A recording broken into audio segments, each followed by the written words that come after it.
സ്വന്തം വീട്ടിലെ തലണിയിൽ തലവെച്ച് കിടക്കുന്ന ഒരു വല്യമ്മാക്ക് പോലും തന്റെ വിദേശത്തുള്ള പ്രവാസിയായ പേരക്കുട്ടിയെ കണ്ട് സംസാരിക്കാൻ പറ്റുന്ന ആധുനികതയുടെ കണ്ടുപിടുത്തത്തിന്റെ ലോകം.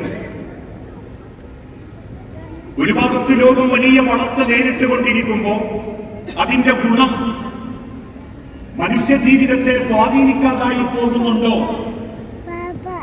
അല്ലെങ്കിൽ കണ്ടുപിടുത്തങ്ങളുടെ ശ്രേഷ്ഠതയൊന്നും മനുഷ്യന്റെ ധാർമ്മിക രംഗത്തെ നന്മയിലേക്ക് എത്തിക്കുന്നില്ലേ എന്ന് ചിന്തിക്കപ്പെടുന്ന രീതിയിലുള്ള നിരവധി കഥകളും സങ്കടങ്ങളുമാണ് ഇന്ന് പല കുടുംബത്തിലും സമൂഹത്തിലും നമ്മൾ കേട്ടുകൊണ്ടിരിക്കുന്നത്.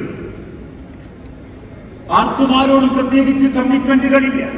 എന്റെ പണം, എന്റെ കുടുംബം, എന്റേതായ സൗകര്യങ്ങൾ എന്നൊരു പുതുസായ മനസ്സിലേക്ക് പലരും മാറിക്കൊണ്ടിരിക്കുന്ന കാഴ്ച.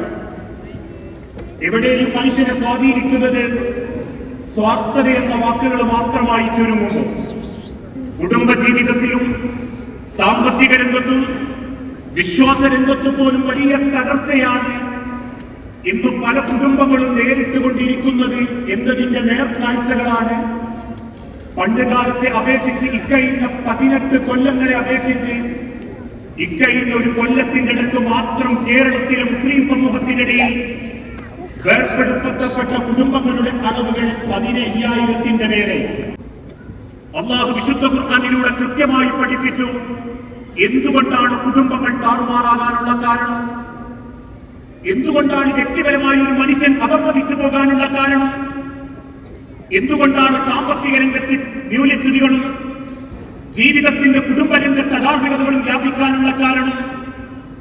വിശുദ്ധ ഖുർആൻ കൃത്യമായി ബോധ്യപ്പെടുത്തി ഒരൊറ്റ കാരണം, ഈ ലോകത്തൊരു വിശ്വാസിയുടെ ഏറ്റവും വലിയ പോസിറ്റീവ് ചിന്ത നാളെ റബ്ബിന്റെ അരികിലേക്കുള്ള ഒരു യാത്രയാണ് എന്റെ ജീവിതമെന്നും ഈ ജീവിതത്തിൽ നൽകപ്പെട്ട സർവ്വതിനെ കുറിച്ചും അള്ളാഹുവിന്റെ മുൻപിൽ ചോദ്യം ചെയ്യപ്പെടുമെന്ന മരണമെന്ന ചിന്ത, മരണമെന്ന ബോധം ഇന്ന് പലരുടെയും ജീവിതത്തിൽ നിന്നും നഷ്ടപ്പെട്ടുകൊണ്ടിരിക്കുകയാണ്. ഈ ലോകത്തെ ഏറ്റവും വലിയ പോസിറ്റീവായ ഒരു ചിന്ത, എന്റെ ജീവിതം അവസാനിക്കുന്നത് എന്റെ സൃഷ്ടിച്ച റബ്ബിന്റെ മുൻപിലാണെന്ന ബോധം. നമ്മളൊക്കെ ഇപ്പോൾ സഞ്ചരിച്ചു കൊണ്ടിരിക്കുന്നത് ഒരു വാഹനത്തിലാണ്. ആ വാഹനത്തിൽ ഇരിക്കാൻ സീറ്റ് കിട്ടിയവരുണ്ട്, നിന്നോ യാത്ര ചെയ്യുന്നവരുണ്ട്, വളരെ പ്രയാസപ്പെട്ട് കമ്പി പിടിച്ച് യാത്ര ചെയ്യുന്നവരുണ്ട്, ഏറെ ബുദ്ധിമുട്ടുന്നവരുണ്ട്. ആ വാഹനത്തിന്റെ ഇടക്കപ്പോ എവിടെയൊക്കെയോ സ്റ്റോപ്പുകളിൽ ആളുകൾ ഇറങ്ങിക്കൊണ്ടിരിക്കുന്നുണ്ടെങ്കിൽ എന്റെയും നിങ്ങളുടെയും ജീവിതത്തിൽ നിശ്ചയിക്കപ്പെട്ട ആ സ്റ്റോപ്പിൽ ഞാനും നിങ്ങളും ഇറങ്ങിയേ മതിയാകൂ എന്ന ചിന്ത, അവരെ പറ്റിയാണ് അല്ലാഹു തആല വിശുദ്ധ ഖുർആനിലൂടെ പഠിപ്പിച്ചതും. കല്ലാ ബൽ തുഹിബ്ബൂനൽ ആജില വതദറൂനൽ ആഖിറ. മനുഷ്യരുടെ കൂട്ടത്തിൽ പലരും ഈ ദുനിയാവിനെ മാത്രമാണ് സ്നേഹിച്ചുകൊണ്ടിരിക്കുന്നത്. വതദറൂനൽ ആഖിറ, നൽകപ്പെട്ട എന്തിനെ കുറിച്ചും ചോദ്യം ചെയ്യപ്പെടുന്ന നാളത്തെ ലോകത്തെക്കുറിച്ചുള്ള ബോധം മനുഷ്യന്റെ മനസ്സിൽ നിന്നും ഇല്ലാതായിക്കൊണ്ടിരിക്കുന്നു. ഞാൻ വിവാഹം കഴിച്ച കുടുംബത്തിൽ, എനിക്ക് ജന്മം തന്ന മാതാപിതാക്കളിൽ, എന്റെ അയൽപ്പക്കങ്ങളിൽ, എന്റെ ഓരോ സമ്പത്തുകളിൽ, എനിക്ക് അല്ലാഹു തന്ന ആയുസിന്റെ ഓരോ നിമിഷങ്ങളെ കുറിച്ചും എന്റെ റബ്ബ് ചോദിക്കുമെന്ന ചിന്ത മനുഷ്യന് നഷ്ടപ്പെടുകയും ഈ ദുനിയാവിന് വേണ്ടി വലിയ സ്ഥാനം കൊടുത്ത് ഈ ദുനിയാവിനെ കെട്ടിപ്പടുക്കാൻ വേണ്ടി മത്സരിച്ചോടുകയും ചെയ്തുകൊണ്ടിരിക്കുമ്പോൾ നമ്മൾ മറക്കുന്ന ഒരു വലിയ സത്യം, മരണമെന്ന യാഥാർത്ഥ്യം. ആലോചിച്ചു നോക്കൂ, താങ്കളെ വിഷമിപ്പിച്ചതും സങ്കടപ്പെടുത്തിയതും ഈ സമയത്തിനിടയിൽ എന്തായിരുന്നു? മരണമാണോ താങ്കളെ വേദനിപ്പിക്കുന്നത്? ഈ ലോകത്തുള്ള കാഴ്ചകളാണോ താങ്കൾ സങ്കടപ്പെടുത്തുന്നത്? അലീബലാക്ക് തിരിച്ചു പറഞ്ഞൊരു വാക്കുണ്ട്, ഇതൊന്നും എന്നെ സങ്കടപ്പെടുത്തിയിട്ടില്ല, മറിച്ച് എന്നെ സങ്കടപ്പെടുത്തിയത് ഞാൻ ജനിച്ച അന്ന് മുതൽ എന്നെ സൃഷ്ടിച്ച സൃഷ്ടാവനോട് പറയുന്നുണ്ട്, ഇന്നത്തെ മയ്യത്തും, നീ മരിക്കും, ഈ ലോകത്ത് നീ കൊട്ടാരങ്ങൾ കെട്ടിപ്പടുത്താൽ ഇനി 7 മാസത്തെ ആയുസയുള്ളൂ എന്ന്, മരണം തൊണ്ടയിലേക്ക് കടന്നു വരുന്നുണ്ടെന്ന് എന്റെ റബ്ബനോട് ആവർത്തിച്ച് പറഞ്ഞിട്ടും ഞാൻ വിശ്വസിക്കാത്തൊരു കാര്യം പോയിട്ടൊരു ഡോക്ടർ പറയേണ്ടി വന്ന് എനിക്ക് വിശ്വസിക്കാനെന്ന് ചിന്തിക്കുമ്പോൾ ആ ഒരു കാര്യത്തെ തൊട്ട് മാത്രമേ എനിക്ക് സങ്കടമുള്ളൂ എന്ന് അദ്ദേഹം ലോകത്തോട് പറയുകയും അവസാനത്തെ കിടക്കയിൽ ഐസിലിന്റെ ഉള്ളിൽ ആയത്തുൽ കുർസിയും ആമന റസൂലും ഓതി നാഥന്റെ അരികിലേക്ക് മടങ്ങുന്നു ഞാൻ, എനിക്ക് വേണ്ടി നിങ്ങൾ പ്രാർത്ഥനയിൽ ഒരു ഇടം തരണം എന്ന് പുഞ്ചിരിച്ചുകൊണ്ട് യാത്ര പോയ ഒരു മരണം പ്രിയപ്പെട്ടവരെ, എന്നെയും നിങ്ങളെയും കാത്തു നിൽക്കുന്നുണ്ട്. ആ സ്റ്റോപ്പ് എത്തിക്കഴിഞ്ഞാൽ ഞാൻ നിങ്ങളും തിരിച്ചു പോയേ മതിയാകും. മനസ്സിന്റെ ആഗ്രഹങ്ങളോ സ്വപ്നങ്ങളോ, എന്റെ മക്കൾ യത്തീമക്കളാകുന്നതോ, എന്റെ ഭാര്യ വിധവയാകുന്നതോ, എന്റെ പണിതീരാത്ത വീട് എന്റെ കുടുംബത്തെ സങ്കടപ്പെടുത്തുന്നതോ ഒന്നും പരിഗണിക്കാതെ അല്ലാഹു ഈ ലോകത്തിൽ നിന്നും എന്നെ തിരിച്ചു കൊണ്ടുപോകും. അതാണ് റബ്ബ് പഠിപ്പിച്ചതും. മിൻഹാ ഖലഖനാകും വഫീഹാ നുഈദുകും വമിൻഹാ നുഖ്രിജുകും താറത്തൻ ഉഖറ. ആ മണ്ണിൽ നിന്നാണ് നിങ്ങൾ വന്നതെങ്കിൽ ആ മണ്ണിലേക്ക് തന്നെ നിങ്ങൾ ഓരോരുത്തരും മടക്കപ്പെടും. ആ മടക്കപ്പെടുന്നതിന്റെ മുൻപ് നമുക്ക് വേണ്ടി നമ്മൾ ചിലത് കണ്ടെത്തണം. എന്റെ കബറിലേക്ക് എനിക്ക് വേണ്ടി ചിലത് എനിക്ക് കണ്ടെത്തിയേ മതിയാകും. ഇന്നെന്റെ വാക്കുകൾക്ക് നിങ്ങൾ ഓരോരുത്തരോടും ഞാൻ ചോദിക്കുന്നൊരു ചോദ്യം, ഒന്ന് എഴുന്നേറ്റ് നിന്ന് പിൻഭാഗത്തേക്കും മുൻഭാഗത്തേക്കും കണ്ണോടിച്ചു നോക്കുമ്പോൾ നിങ്ങൾക്ക് പലരെയും കാണാൻ സാധിക്കുന്നു. നമ്മൾക്ക് പ്രിയപ്പെട്ട പലരും, നമ്മൾക്ക് സ്നേഹം തന്നിരുന്ന പലരും, നമ്മളുടെ കുടുംബത്തിലും നമ്മളെ ബന്ധത്തിലും നമ്മളോട് ചേർന്ന് നിന്നിരുന്ന പലരും ഈ കൂട്ടത്തിലുണ്ട്. നാളെ മരിച്ച മണ്ണോട് ചേരുന്നതിന് മുൻപ് ഈ കൂട്ടത്തിൽ എത്ര പേര് എന്റെ മയ്യത്തിന്റെ മുഖം കാണാൻ വരും? എത്ര പേര് എനിക്ക് വേണ്ടി പടച്ച റബ്ബിനോട് മനസ്സറിഞ്ഞ് പ്രാർത്ഥിക്കാനുണ്ടാകും? നാളെ അല്ലാഹുവിന്റെ മുൻപിലേക്ക് ചെല്ലുമ്പോൾ എനിക്ക് കിട്ടാവുന്ന ഏറ്റവും വലിയ ആദരവ് എന്റെ ആയുസ് കൊണ്ട് ഈ ലോകത്ത് ഞാൻ ജീവിച്ചെടുത്ത എന്റെ സമയത്തിന്റെ കണ്ടെത്തലാണെന്നും അതാണ് എന്റെ ജീവിതത്തിന്റെ ഏറ്റവും വലിയ സമ്പത്തെന്നും നമ്മൾ ഓരോരുത്തരും തിരിച്ചറിയണം. അതുകൊണ്ടായിരുന്നു ഒരിക്കൽ മദീന പള്ളിയിലിരിക്കുന്ന സഹാബാക്കളോട് അല്ലാഹുവിന്റെ ഹബീബായ നബി തങ്ങൾ ചോദിച്ചു, സഹാബത്തെ, നിങ്ങൾക്ക് നിങ്ങളുടെ സ്വത്താണോ ഇഷ്ടം, നിങ്ങളുടെ അനന്തര സ്വത്താണോ ഇഷ്ടം? സഹാബാക്കൾ മുഖത്തോട് മുഖം നോക്കി.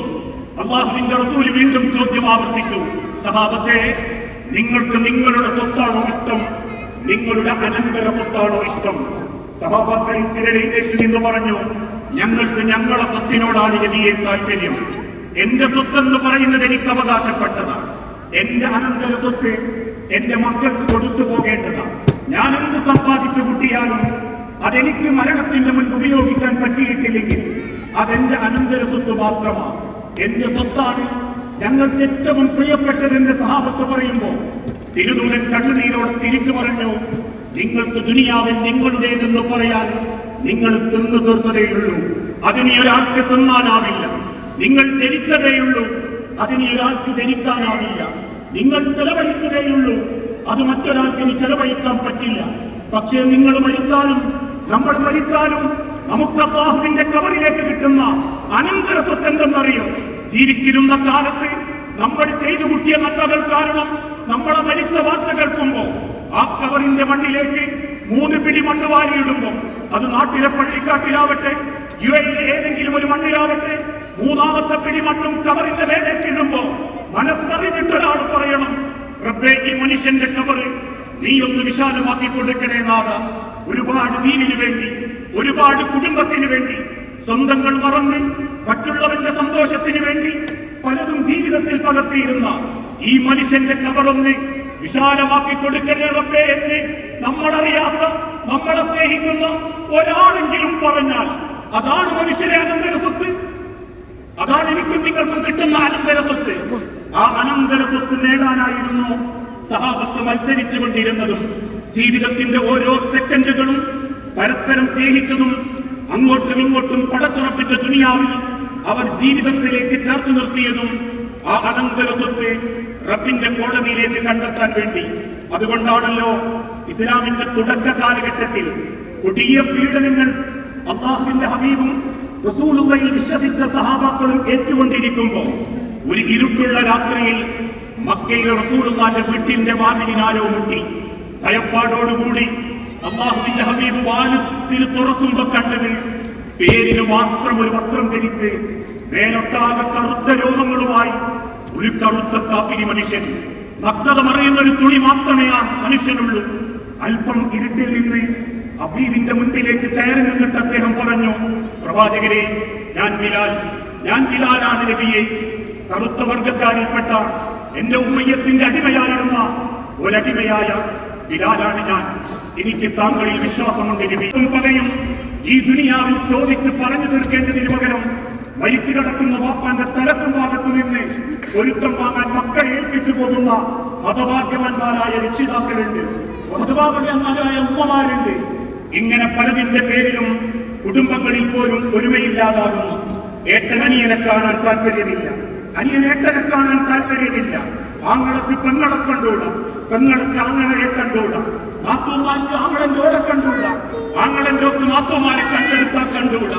ഒരേ കുടുംബത്തിന്റെ ഉള്ളിൽ ഒരേ വാപ്പാന്റെ എല്ലുൾ വെള്ളമാക്കി ജീവിപ്പിച്ച മക്കൾ, ഒരേ പൂവാന്റെ മുലപ്പാന് കുടിച്ച് ജീവിച്ച മക്കൾ ഇന്ന് തമ്മ തല്ലിക്കൊണ്ടിരിക്കുന്ന കാലം. ഈഗോയുടെ പേരിലും പകയുടെ പേരിലും മനസ്സിന്റെ അല്പം കാരുണ്യം കാണിക്കാതെ ദുനിയാവിന്റെ മായാലോകത്തെ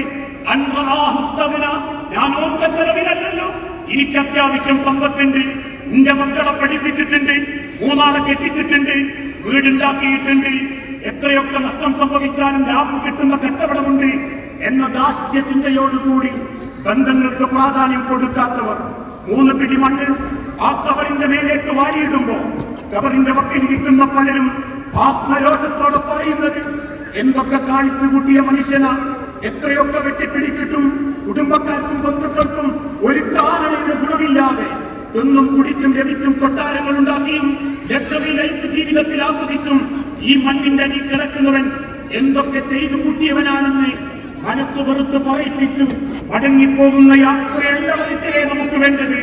ഓരോരുത്തരും ഓരോ പിടി മണ്ണ കവറിലേക്ക് ഇടുന്ന സമയത്തും ഹൃദയം തുറന്ന് പ്രാർത്ഥിക്കുന്ന ഒരു മടക്കം. അതിനെന്ത് വേണം? ബന്ധങ്ങളെ കുട്ടിയോജിപ്പിക്കണം.